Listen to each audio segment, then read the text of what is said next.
করা যায়, এগুলো সব বাংলাদেশ থেকে, একমাত্র বাংলাদেশ থেকে শিখবেন জনাব মোদি। তার মতো ধূর্ত মানুষ খুব কম আছে নিশ্চয়ই। বিএনপি নেতা ইশরাককে কারাগারে পাঠানোর নির্দেশ।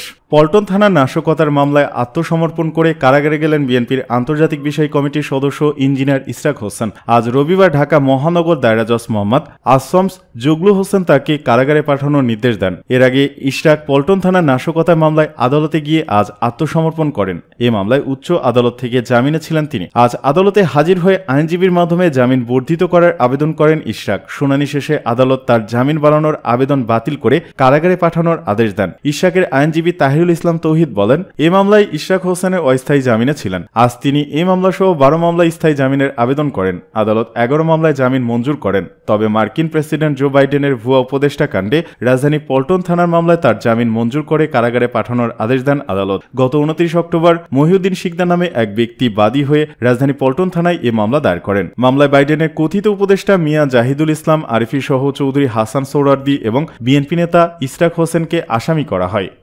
বাংলাদেশে ভোট নিয়ে বোমা ফাটালেন কেজরিওয়াল। রাশিয়ার পুতিন বাংলাদেশের শেখ হাসিনা ও পাকিস্তানের মতো নির্বাচন করে ভারতে মোদি জিততে চান বলে মন্তব্য করেছেন আম আদমি দলের নেতা ও দিল্লির মুখ্যমন্ত্রী অরবিন্দ কেজরিওয়াল। শুক্রবার ভারতের পাঞ্জাব রাজ্যে নির্বাচনী প্রচারণার ভাষণে কেজরিওয়াল বলেন, রাশিয়ার নাম শুনেছেন? রাশিয়া পুতিন কি করেছে? যারা বিরোধী মতের নেতা ছিল তাদের সবাইকে জেলে পুরেছে, না হয় মেরে দিয়েছে, খুন করেছে, যাতে কেউ কিছু করতে না পারে। 87% ভোট পেয়েছে। যখন বিপক্ষ পার্টি প্রতিদ্বন্দ্বিতা করেনি, কোনো প্রতিদ্বন্দ্বী নেই, সব ভোট তো আপনিই পাবেন। বাংলাদেশেও তাই হয়েছে। সব বিরোধী দলের নেতাদের জেলে ঢুকিয়েছে, শেখ হাসিনা জিতে গেছে। পাকিস্তানেও একই কাজ হয়েছে। মোদিও ভারতে একই কাজ করতে চান উল্লেখ করে দিল্লির এই মুখ্যমন্ত্রী বলেন, পাকিস্তানি ইমরান খানকে জেলে ঢোকানো হয়েছে, তার পার্টিকে ছিনিয়ে নেওয়া হয়েছে, তার প্রতীক ছিনিয়ে নেওয়া হয়েছে, জিতে গেছে। মোদিজি আমাদের ভারত দেশকে পাকিস্তান আর বাংলাদেশ বানাতে চান। কেজরিওয়াল বলেন, ইন্ডিয়ানদের স্বপ্ন ভারতকে বিশ্বের 1 নম্বর দেশ বানানোর। মোদিজি ভারতকে বাংলাদেশ আর পাকিস্তান বানাতে চান। সিদ্ধান্ত আপনাদের নিতে হবে। ভারতকে বাংলাদেশ আর পাকিস্তান বানাতে দিবেন, না পৃথিবীর 1 নম্বর দেশ বানাবেন?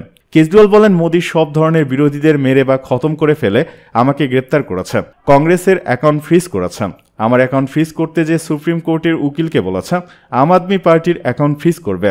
শিবসেনাকে তারা 2 টুকরো করে দিয়েছে, এনসিপিকে 2 টুকরো করে দিয়েছে, মন্ত্রীকে গ্রেপ্তার করেছে। মমতা দিদির মতো মন্ত্রীকে বলে গ্রেপ্তার করব। কেজরিওয়াল আরও বলেন, মোদি এখন খতরতান মিশন নিয়ে কাজ করছে।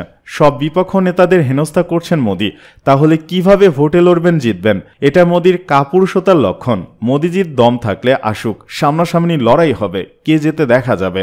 সবার অ্যাকাউন্ট ফ্রিজ করে সবাইকে জেলে পুরে মোদিজি এক খতরনাক মিশন নিয়ে কাজ করছেন। বহুত খতরনাক মিশন নিয়ে কাজ করছেন।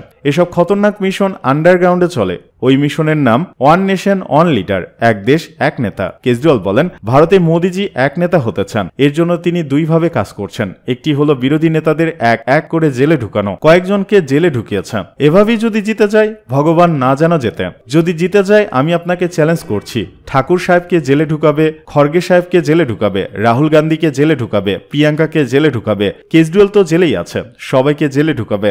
মমতা দিদিকে জেলে ঢুকাবে, তামিলনাড়ুর মুখ্যমন্ত্রী এম.কে. স্ট্যালিনকে জেলে ঢুকাবে, পিনারাইল প্রেসিডেন্টকে জেলে ঢুকাবে। তিনি প্রথম ধাপে সব বিরোধীদের জেলে ঢুকাবে, যেমন পুতিন, শেখ হাসিনা এবং পাকিস্তান করেছে।